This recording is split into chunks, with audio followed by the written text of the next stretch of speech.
संबंध। इस प्रकार रात्रि के रूपक से ज्ञानी और अज्ञानियों की स्थिति का भेद दिखलाकर अब समुद्र की उपमा से ये भाव दिखलाते हैं कि ज्ञानी परम शांति को प्राप्त होता है और भोगों की कामना वाला अज्ञानी पुरुष शांति को प्राप्त नहीं होता। आपूर्यमाणमचल प्रतिष्ठम समुद्रमापः प्रविशन्ति यद्वत् तद्वत् कामायं प्रविशन्ति सर्वे शांतिमाप्नोति न काम कामी। जैसे नाना नदियों के जल सब ओर से परिपूर्ण अचल प्रतिष्ठा वाले समुद्र में उसको विचलित न करते हुए ही समा जाते हैं, वैसे ही सब भोग जिस स्थितप्रज्ञ पुरुष में किसी प्रकार का विकार उत्पन्न किए बिना ही समा जाते हैं, वही पुरुष परम शांति को प्राप्त होता है, भोगों की इच्छा करने वाला नहीं। प्रश्न, स्थितप्रज्ञ ज्ञानी के साथ समुद्र की उपमा देकर यहाँ क्या भाव दिखलाया गया है? उत्तर, किसी भी जड़ वस्तु की उपमा देकर स्थितप्रज्ञ पुरुष की वास्तविक स्थिति का पूर्णतया वर्णन करना संभव नहीं है, तथापि उपमा द्वारा उस स्थिति के किसी अंश का लक्ष्य कराया जा सकता है। अतः समुद्र की उपमा से ये भाव समझना चाहिए कि जिस प्रकार समुद्र आपूर्यमाणम यानी अथाह जल से परिपूर्ण हो रहा है, उसी प्रकार स्थितप्रज्ञ अत्यंत आनंद से परिपूर्ण है।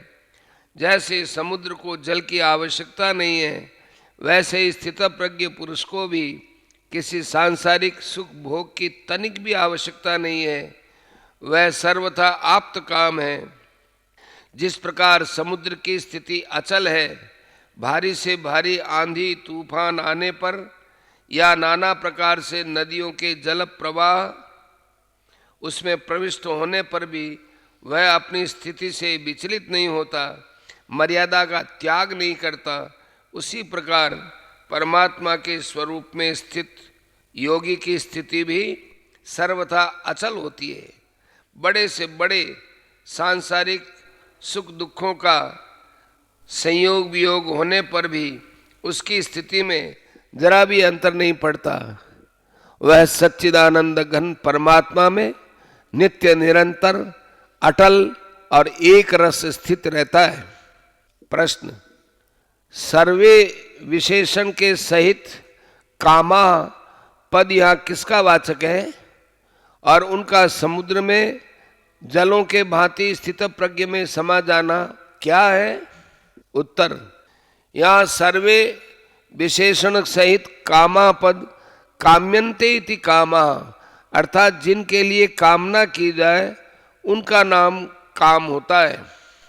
इस व्युत्पत्ति के अनुसार संपूर्ण इंद्रियों के विषयों का वाचक है, इच्छाओं का वाचक नहीं, क्योंकि स्थितप्रज्ञ पुरुष में कामनाओं का तो सर्वथा अभाव ही हो जाता है, फिर उनका उसमें प्रवेश कैसे बन सकता है?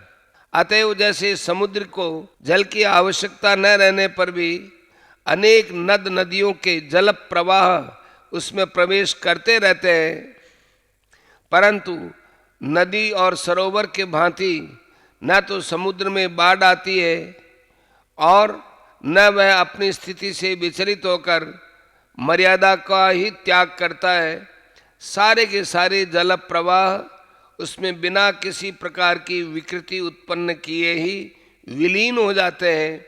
वैसे ही स्थितप्रज्ञ पुरुष को किसी भी सांसारिक भोग की किंचन मात्र भी आवश्यकता न रहने पर भी उसे प्रारब्ध के अनुसार नाना प्रकार के भोग प्राप्त होते रहते हैं, अर्थात उसके मन बुद्धि और इंद्रियों के साथ प्रारब्ध के अनुसार नाना प्रकार के अनुकूल और प्रतिकूल विषयों का संयोग होता रहता है, परंतु वे उसमें हर्ष शोक राग द्वेष कामक क्रोध लोभ मोह भय और उद्वेग या अन्य किसी प्रकार का कोई भी विकार उत्पन्न करके उसे उसकी अटल स्थिति से या शास्त्र मर्यादा से विचलित नहीं कर सकते।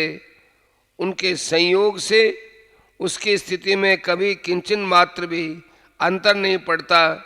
वे बिना किसी प्रकार का क्षोभ उत्पन्न किए ही उसके परमानंदमय स्वरूप में तद्रूप होकर विलीन हो जाते हैं।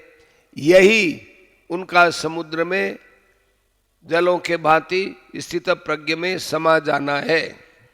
प्रश्न, वही परम शांति को प्राप्त होता है, भोगों को चाहने वाला नहीं, इस कथन का क्या भाव है? उत्तर, इससे ये भाव दिखलाया गया है कि जो उपयुक्त प्रकार से आप्त काम है, जिसको किसी भी भोग की जरा भी आवश्यकता नहीं है, जिसमें समस्त भोग प्रारब्ध के अनुसार अपने आप आकर विलीन हो जाते हैं और जो स्वयं किसी भोग की कामना नहीं करता, वही परम शांति को प्राप्त होता है। भोगों की कामना वाला मनुष्य कभी शांति को प्राप्त नहीं होता, क्योंकि उसका चित्त निरंतर नाना प्रकार की भोग वासनाओं से विक्षिप्त रहता है, और जहाँ विक्षेप होता है वहाँ शांति कैसे रह सकती है? वहाँ तो पद पद पर चिंता, जलन और शोक ही निवास करते हैं। प्रश्न, 58वें से लेकर इस श्लोक तक अर्जुन के तीसरे प्रश्न का ही उत्तर माना जाए तो क्या आपत्ति है? क्योंकि इस श्लोक में समुद्र के भांति अचल रहने का उदाहरण दिया गया है। उत्तर, तीसरे प्रश्न का उत्तर यहाँ नहीं माना जा सकता। तीसरे प्रश्न का उत्तर 58वें श्लोक से आरंभ करके 61वें श्लोक में समाप्त कर दिया गया है, इसलिए उसमें आसीत पद आया है। इसके बाद प्रसंगवश 62वें और 63वें श्लोक में विषय चिंतन से आसक्ति आदि के द्वारा अधः पतन दिखलाकर 64वें श्लोक से चौथे प्रश्न का उत्तर आरंभ करते हैं। चरण पद से ये भेद स्पष्ट हो जाता है। इसी सिलसिले में नौका के दृष्टांत से विषयासक्त अयुक्त पुरुष की विचरती हुई इंद्रियों में से किसी एक इंद्रिय के द्वारा बुद्धि के हरण किए जाने की बात आई है। इसमें भी चरताम पद आया है। इसके अतिरिक्त इस श्लोक में सर्वे कामा प्रविशन्ति पदों से यह कहा गया है कि संपूर्ण भोग उसमें प्रवेश करते हैं।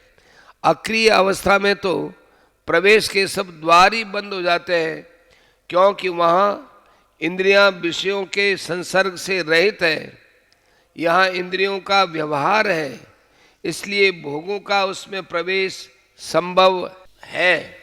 उसकी परमात्मा के स्वरूप में अचल स्थिति है, परंतु व्यवहार में वह अक्रिय नहीं है। अतएव यहाँ चौथे प्रश्न का उत्तर मानना ही युक्ति युक्त है।